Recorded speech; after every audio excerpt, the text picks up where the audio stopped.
Apa khabar semua? Saya Miss Lee, nama penuh saya Lee Kwek Hui. Saya pensyarah ekonomi dari Kolej Matrikulasi Perak. Hari ini, Miss akan mengajar anda bab 6 belanjawan negara, dasar fiskal dan dasar kewangan.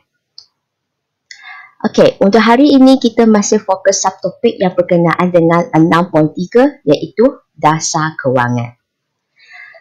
Okay, kita cuba tengok subtopik kecil yang telah dipelajari pada video yang lepas.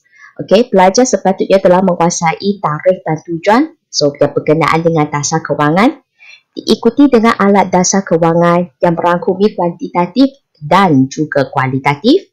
Dan untuk pembelajaran kita hari ini, kita akan fokus tentang penggunaan dasar kewangan ini dan bagaimana kita nak mengurangkan ataupun mengatasi masalah inflasi tarikan permintaan serta mengurangkan ataupun mengatasi masalah pengangguran kitaran. Okey, so penggunaan dasar ini merupakan apa yang diorang telah belajar lah pada video yang lepas yang berkenaan dengan alat dasar kewangan kuantitatif ataupun kualitatif. Okey, jadi sekarang kita akan fokus bagaimana kita menggunakan dasar kewangan tersebut untuk mengurangkan inflasi tarikan permintaan. Okey, cuba tengok. Pelaksanaan dasar untuk mengurangkan masalah inflasi tarikan permintaan. Okey. Untuk mengurangkan masalah inflasi ini, seperti apa yang pelajar pun telah pelajari, okey, kerajaan akan melaksanakan dasar kewangan menguncuk. Okey, so ini pengetahuan yang sepatutnya dah tahu dah. Okey, jadi sekarang kita akan fokus bagi dasar kewangan menguncuk ini. Okey, cuba fikirkan, apakah alat dasar kewangan menguncuk bagi kuantitatif dan juga kualitatif? Maksudnya sekarang Miss nak diorang spesifik lah.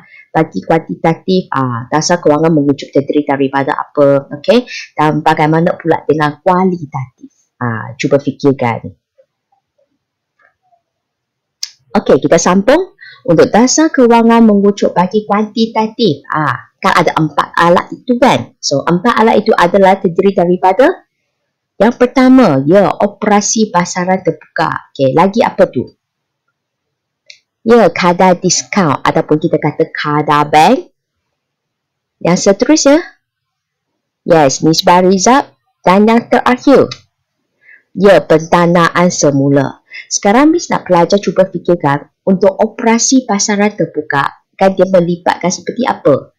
Pembelian dan juga penjualan bond kan? Jadi pelajar cuba fikirkan untuk dasar kewangan menguncuk. So maksudnya yang ini adalah MS turun iaitu bekalan wang turun, money supply turun dan R dia meningkat punya.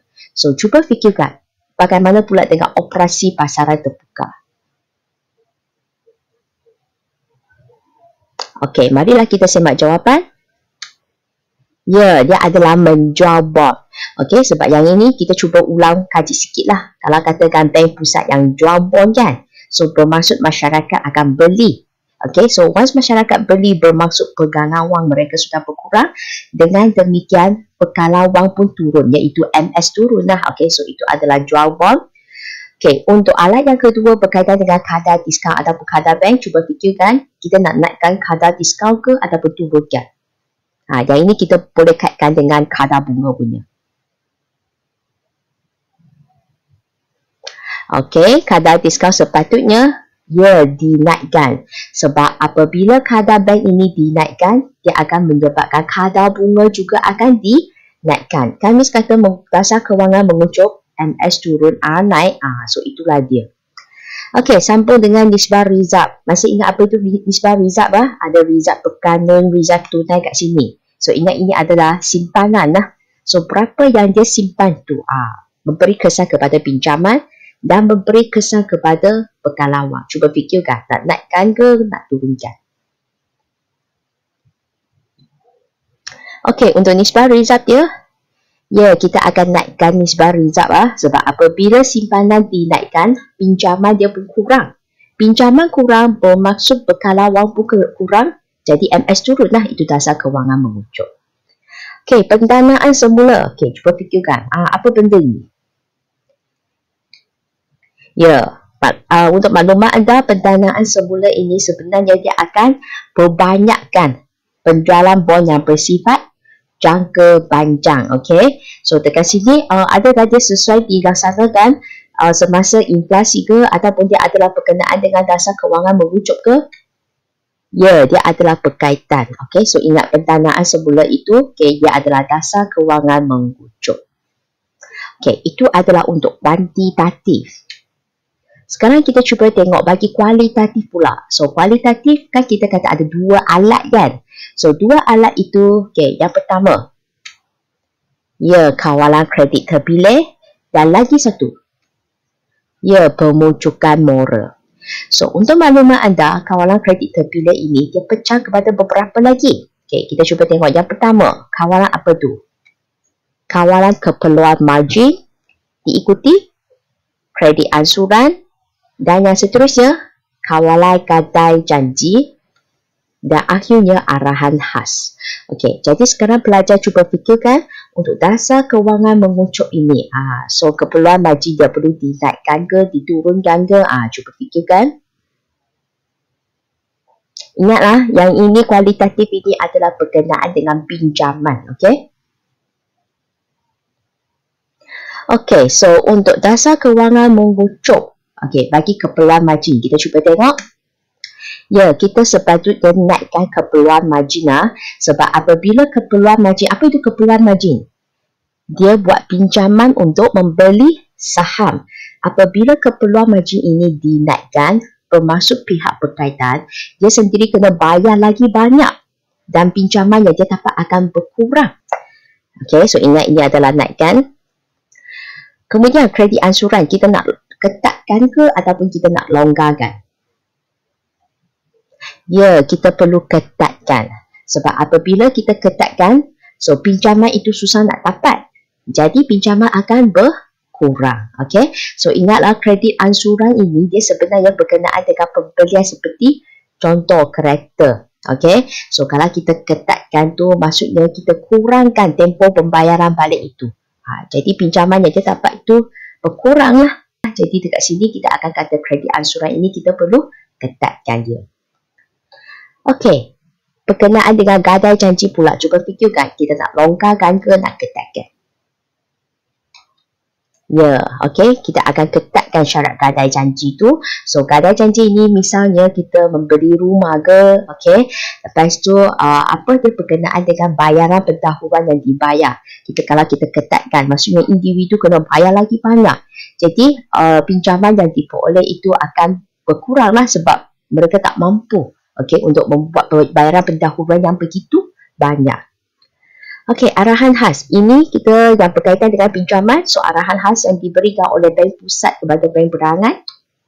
Ya, dia minta dia kurangkan pinjaman.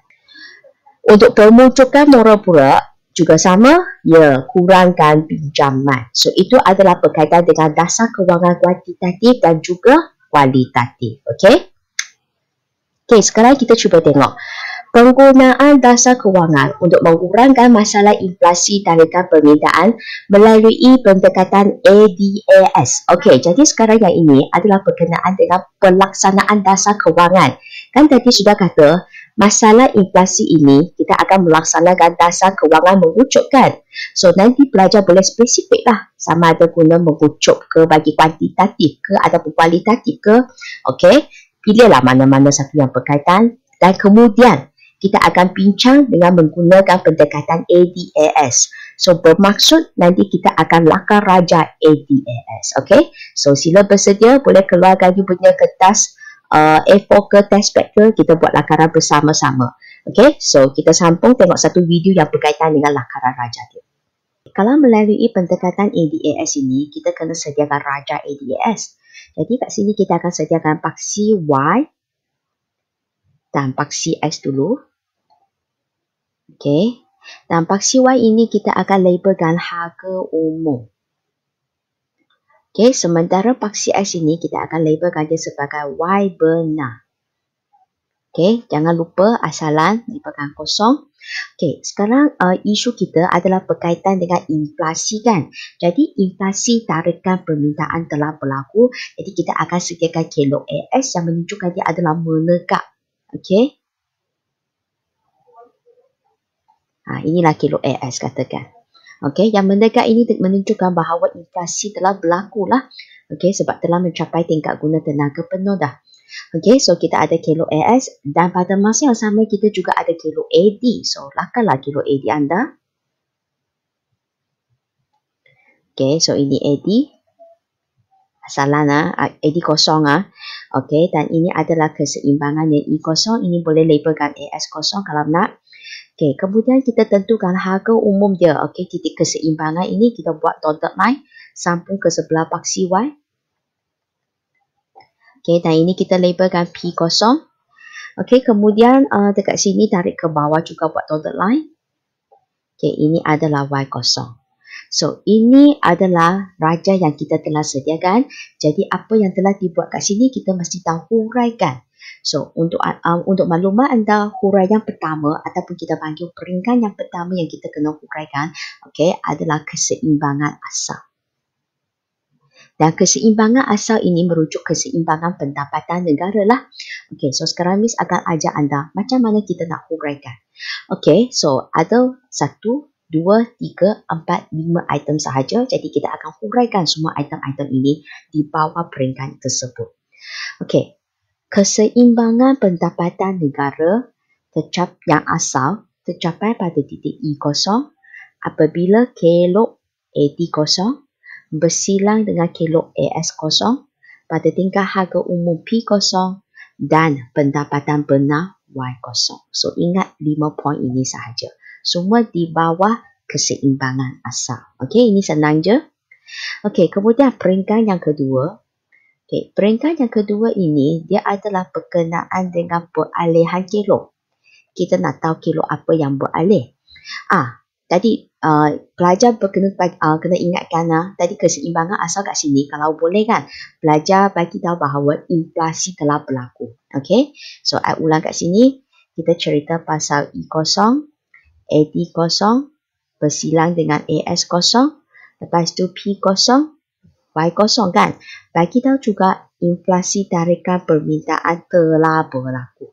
Okey, itulah sebab kita nak atasi masalah sekarang ni. Okey, jadi untuk peringkat yang kedua berkenaan dengan kilo. Okey, so peralihan kilo ini apa yang kita perlu huraikan? Kita tahu inflasi berlaku kan? Jadi sekarang kita tengah fokus pasal dasar kewangan. Okey, so dasar kewangan yang kita pakai dekat sini adalah dasar kewangan mengucuk. Okey, sekiranya soalan dia ada spesifik, dia ada minta sama ada nak bagi dasar kewangan mengucuk yang kuantitatif ke ataupun kualitatif ke, pelajar kena spesifik lagi lah. Okey, Miss cuba bagi contoh. Okey, dasar kewangan mengucuk bagi kuantitatif. Ada banyak yang pelajar sudah belajar kan? Bolehlah pakai mana-mana satu. Operasi pasaran terbuka ke? Okey, nisbah rizab ke kadar bank ke? Tengoklah mana satu yang berkaitan. Pelajar boleh pilih je. Okey, so katakan pelajar nak pilih operasi pasaran terbuka. Okey, jadi okey, so dekat sini kalau operasi pasaran terbuka berkenaan dengan pembelian dan penjualan bonyan. Okey, so isu dekat sini kita akan kata bahawa okey, bank pusat akan jual bon. Okey, so ini adalah dasar kewangan mengucuk kuantitatif lah. Okey, melalui penjualan bon di pasaran terbuka. Okey, lepas tu kita cuba kaitkan. Kalau jual bon, bank pusat yang jual bon kat orang ramai. Okey, jadi pegangan wang orang ramai macam mana? Berkurang kan? Sebab dia sudah beli kan? So, apabila pegangan wang orang ramai berkurang, itu bermaksud bahawa MS pun sudah turun. Okey, bekalan wang. Okay. Lepas tu MS turun, kadar bunga naik. Okey, kadar bunga naik dia akan memberi kesan terhadap pelaburan.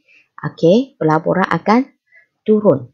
Ataupun dia juga boleh memberi kesan terhadap C. Okey, perbelanjaan penggunaan pun boleh turun juga. Okey, dan seterusnya C dan I merupakan komponen dalam AE. Yes, so AE pun turun, AD pun turun. Kita kena kaitkan sehingga AD. Sebab kelok kita yang kita nak kaji adalah pendekatan ADAS. Okey?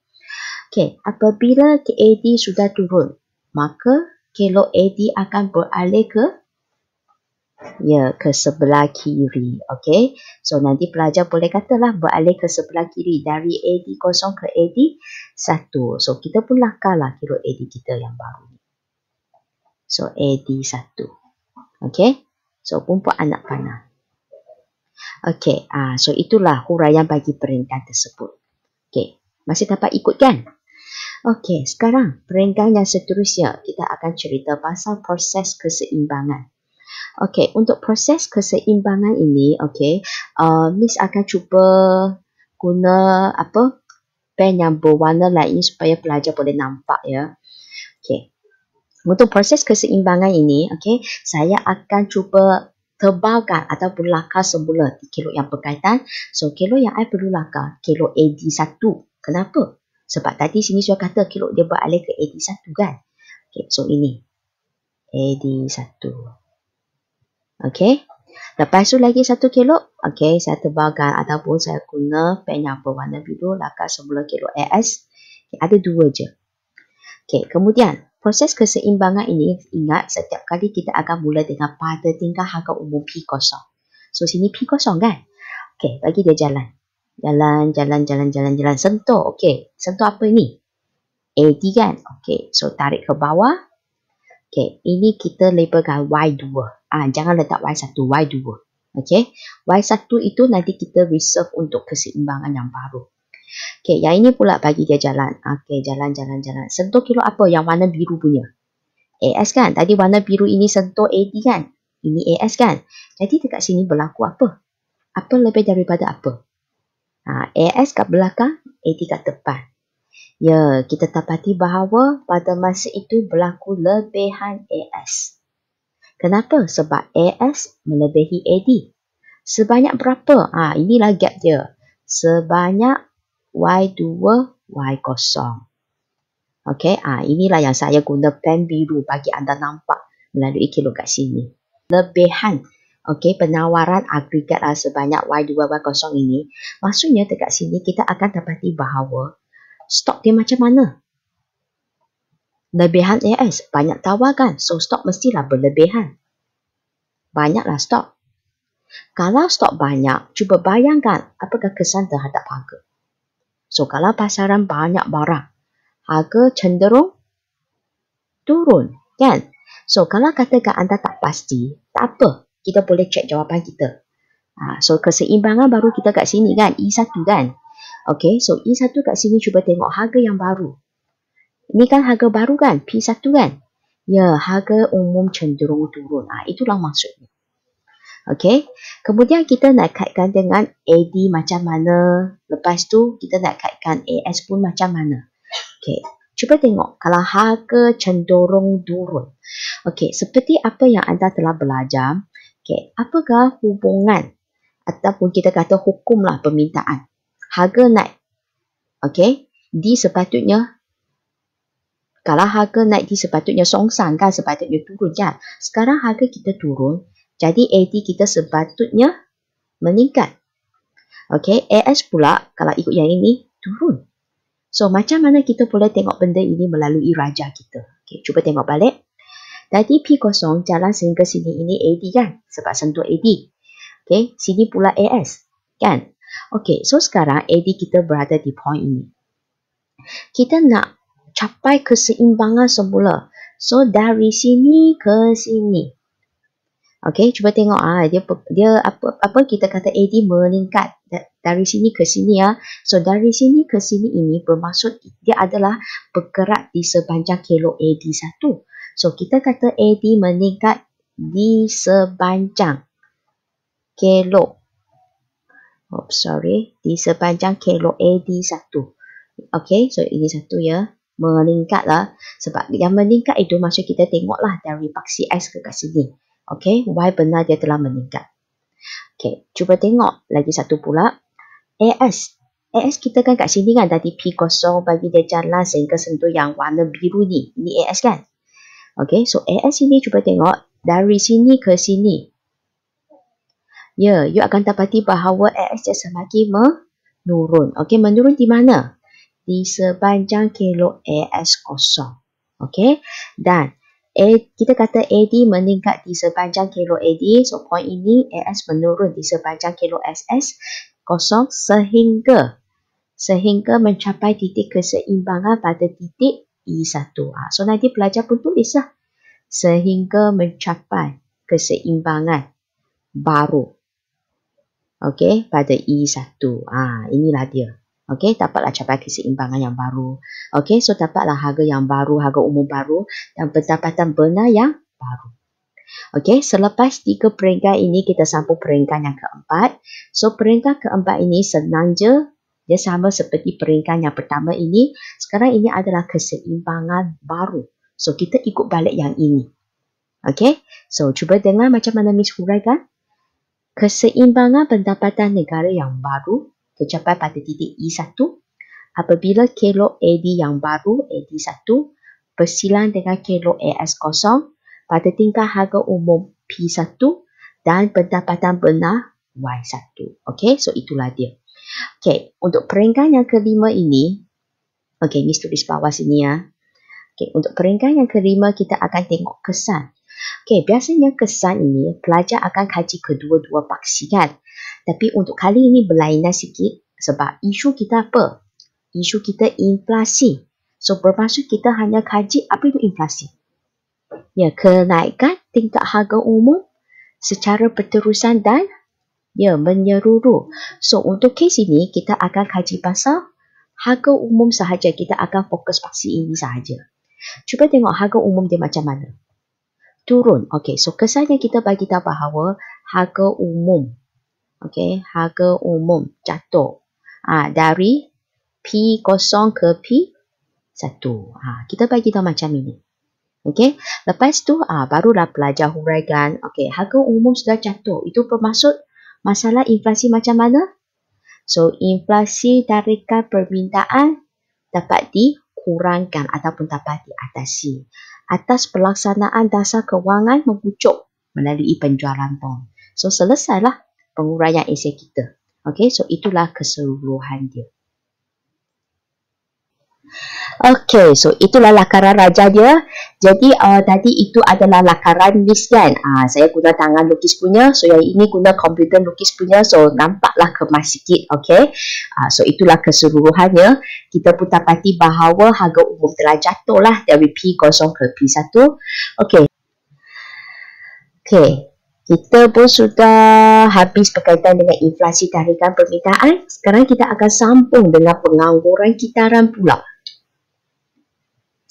Okey, pelaksanaan dasar kewangan untuk mengurangkan masalah pengangguran kitaran. So, untuk mengurangkan masalah pengangguran ini, kerajaan akan melaksanakan dasar kewangan mengembang. Okey, cuba fikirkan apakah alat dasar kewangan mengembang bagi kuantitatif dan kualitatif. Sama seperti tadi. Okey, so untuk dasar kewangan mengembang bagi kuantitatif ada 4 alat. Apa tu? Operasi pasaran terbuka. Yang kedua, kadar diskaun kadar bank. Yang ketiga, NIS, bar rizab. Dan yang akhir pendanaan semula. Jadi sekarang pelajar cuba fikirkan.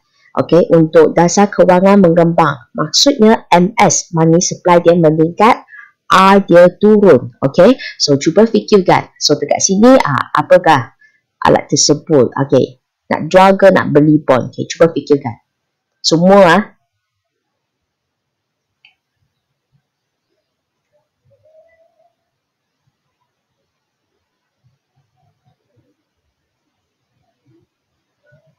Okey, so marilah kita semak jawapan bersama-sama. Untuk operasi pasaran terbuka ini, sepatutnya beli bond sebab apabila bank pusat dia beli bond, okey, so maksudnya orang ramai ataupun masyarakat akan jual kepada bank pusat kan. Pegangan wang masyarakat akan bertambah lah, so MS dia akan naik. Kadar diskaun kadar bank sepatutnya turun sebab kadar bank diturunkan, kadar bunga diturunkan. So sebab R dia pun akan turun. Diikuti dengan nisbah rizab. So, nisbah rizab turun. Maksudnya, dia simpanan dia berkurang. So, kalau simpanan dia berkurang, pinjaman dia bertambah, jadi MS pun akan meningkat. Untuk pendanaan semula, dia tak ada kaitan dengan dasar kewangan mengembang sebab pendanaan semula ini hanya sesuai untuk mengurangkan masalah inflasi sahaja. Okey, sekarang kita cuba tengok pelaksanaan dasar kewangan untuk mengurangkan masalah pengangguran kitaran melalui kualitatif. Jadi, sepatutnya melaksanakan dasar kewangan mengembang lah. Ada dua alat. Jadi, alat yang pertama, kawalan kredit terpilih. Dan alat yang kedua, pemujukan moral. So, di bawah kredit terpilih kita ada keperluan margin, kredit ansuran, diikuti dengan gadai janji, dan akhirnya arahan khas. Okey, sekarang cuba fikirkan. Okey, so dasar kewangan mengembang bagi kualitatif, so bermaksud pinjaman dia sepatutnya ditingkatkan. Okey, so cuba fikirkan apa yang berlaku kat sini.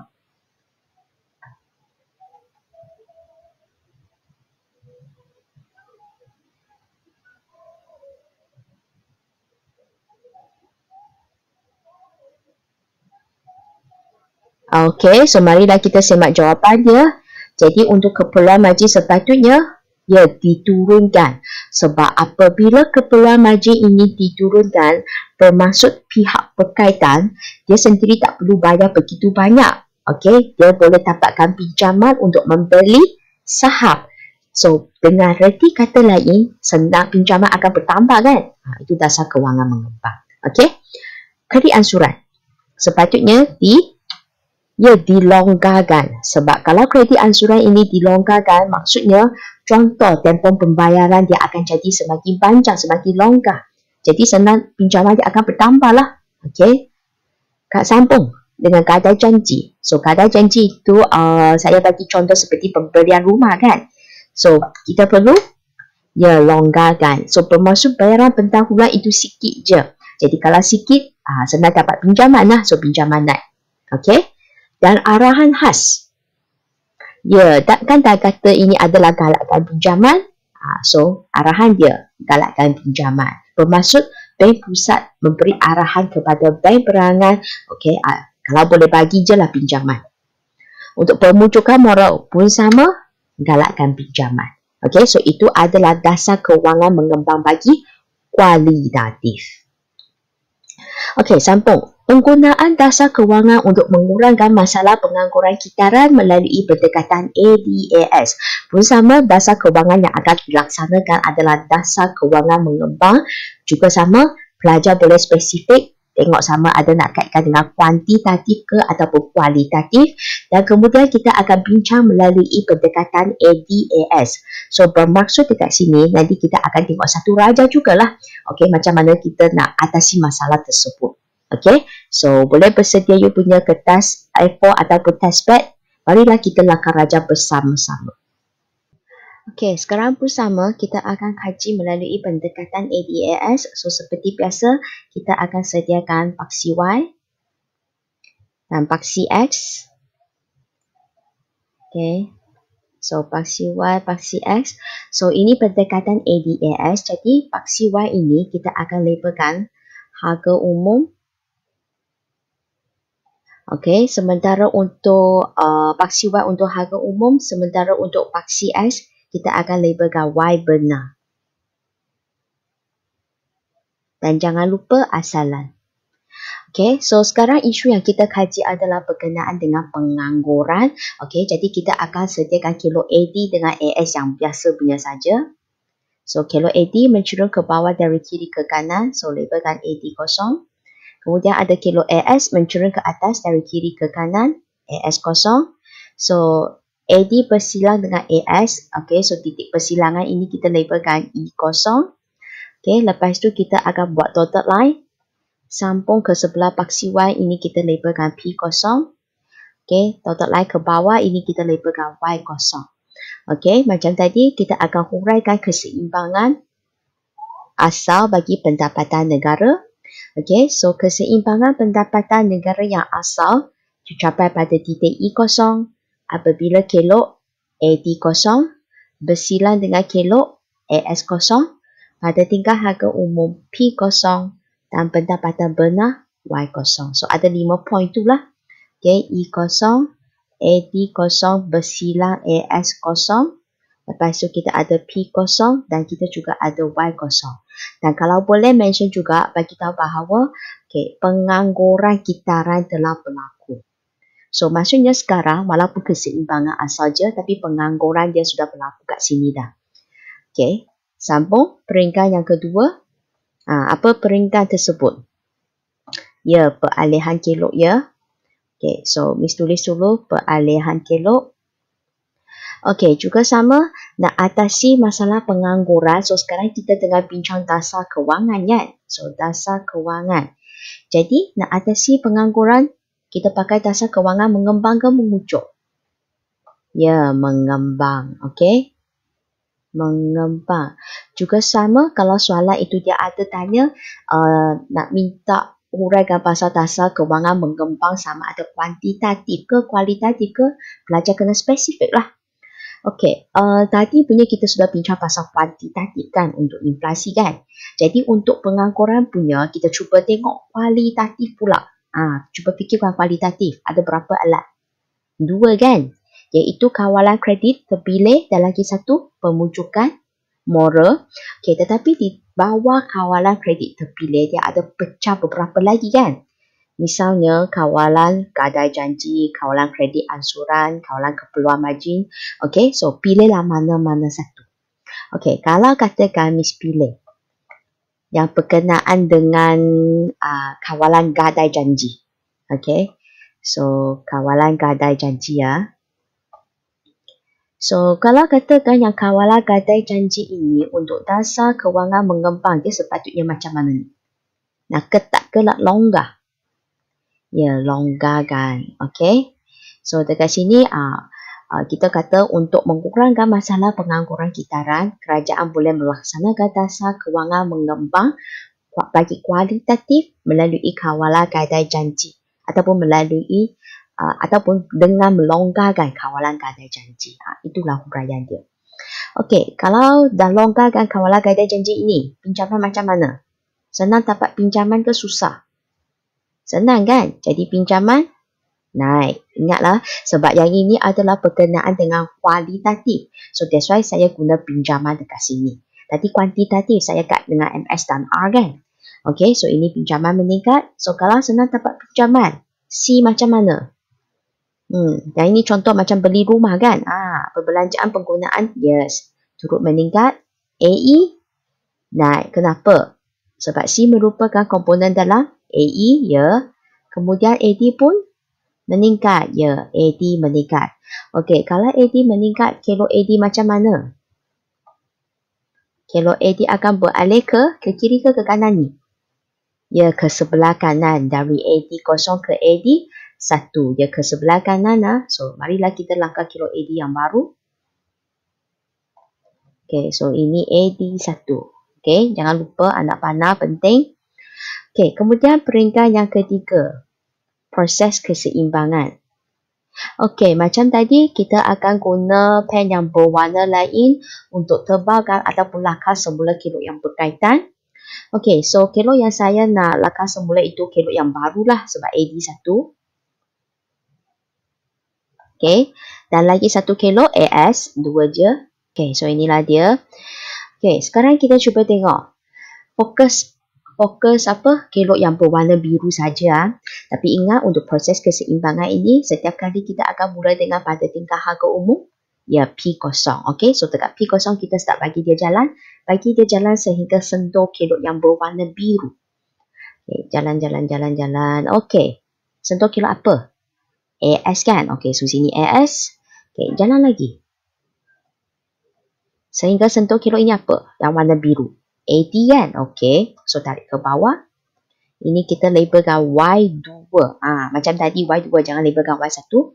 So pada tingkah harga umum P0, tengok. AS kita berada di sini. AD kita berada di belakang. So apakah hubungan AS dengan AD? Ya, AD melebihi AS. Jadi kita kata berlaku lebihan AD. So pelajar boleh mention lah lebihan AD kerana AD melebihi AS sebanyak berapa ni? Sebanyak Y0, Y2. So pun sama. So lebihan AD kan, so start macam mana? Stok semakin berkurangan kan, stok sikit kan.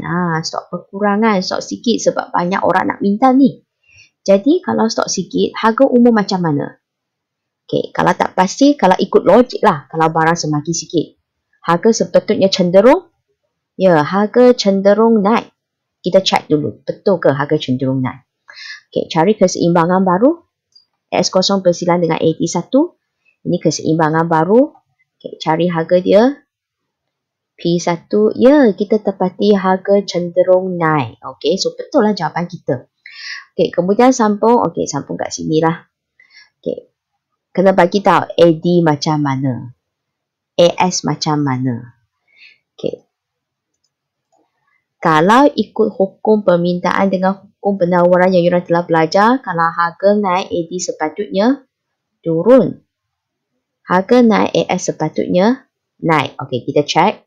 Tadi harga P0 dekat sini, ini sentuh AD ke AS ni? Warna biru.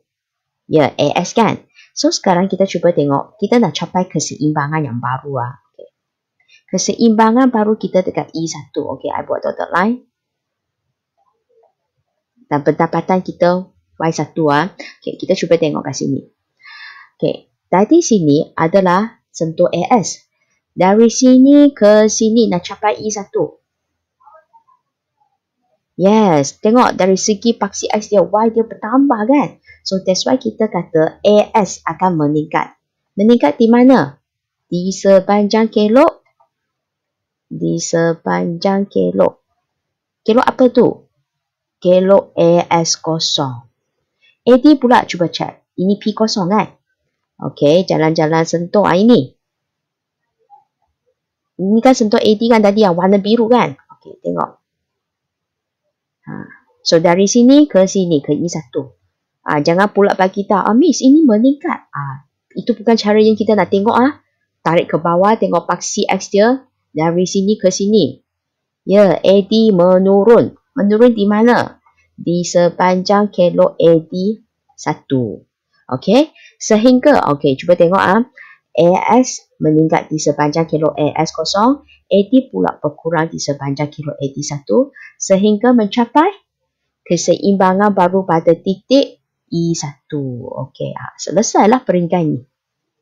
Okey, peringkat yang keempat yang seterusnya adalah berkaitan dengan keseimbangan pendapatan negara yang baru yang tercapai pada E1 apabila kilo AD1 bersilang dengan kilo AS0 pada tingkat harga umum P1 dan pendapatan benar Y1. So, itulah huraian bagi keseimbangan yang baru. Okey, kita sambung peringkat yang terakhir sekali yang berkaitan dengan kesan.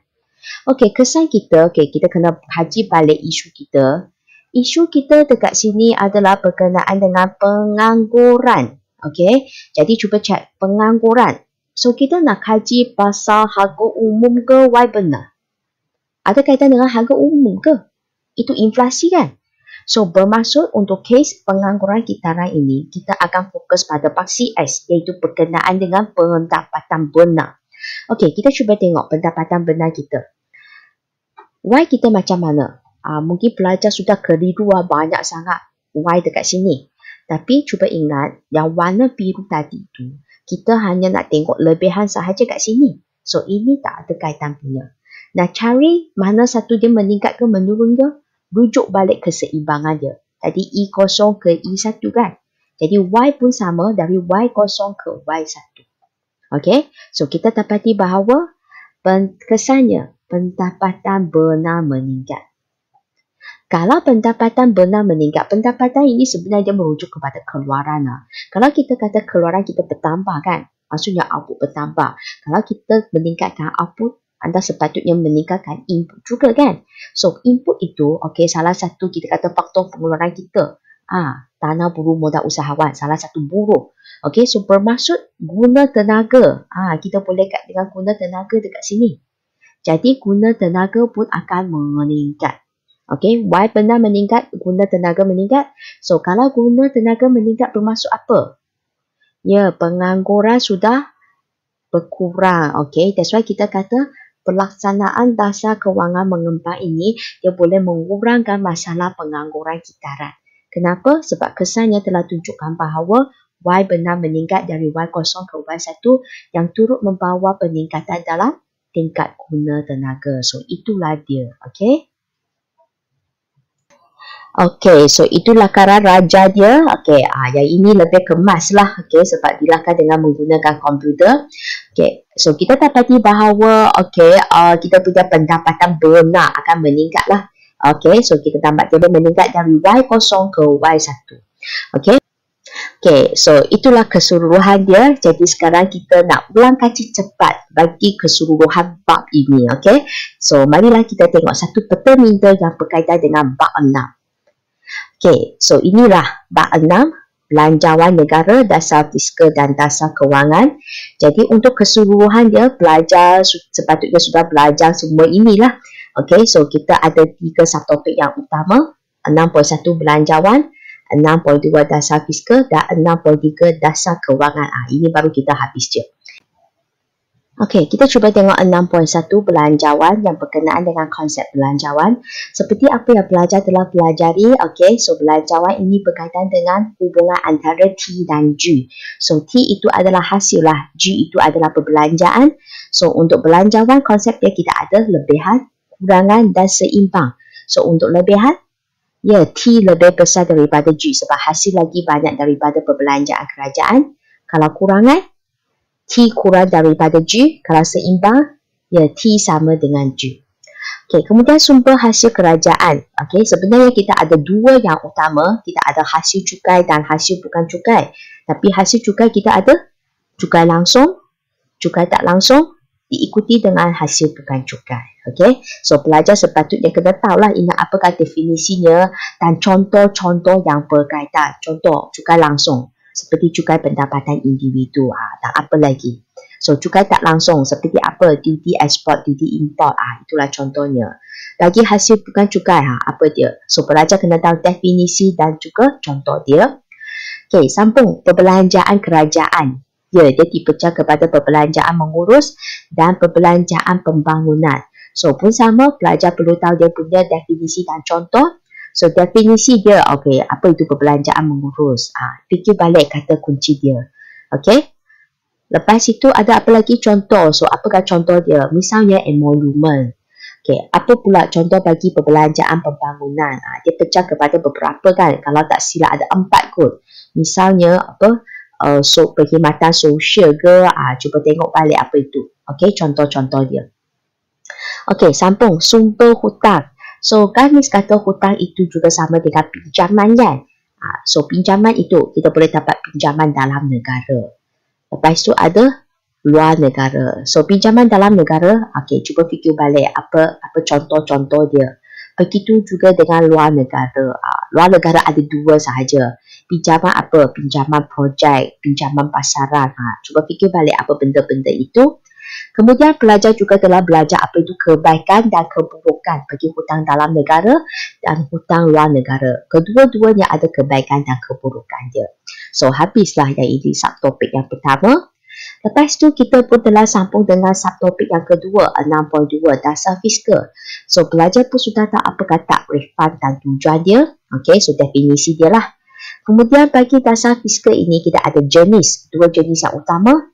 Kita ada penstabil automatik, kita ada budi bicara. So penstabil automatik ada 3.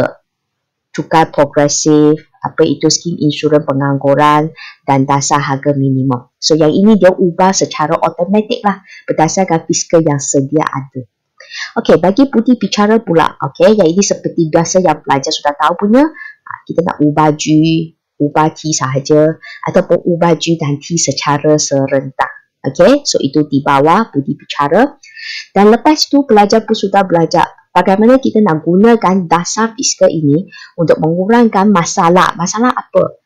Inflasi tarikan permintaan dan pengangguran kitaran melalui pendekatan ADAS. Okey, so pelajar pun lakahlah raja ADAS dan cuba terangkan okey dasar fiskal yang macam mana untuk mengurangkan masalah-masalah yang berkaitan.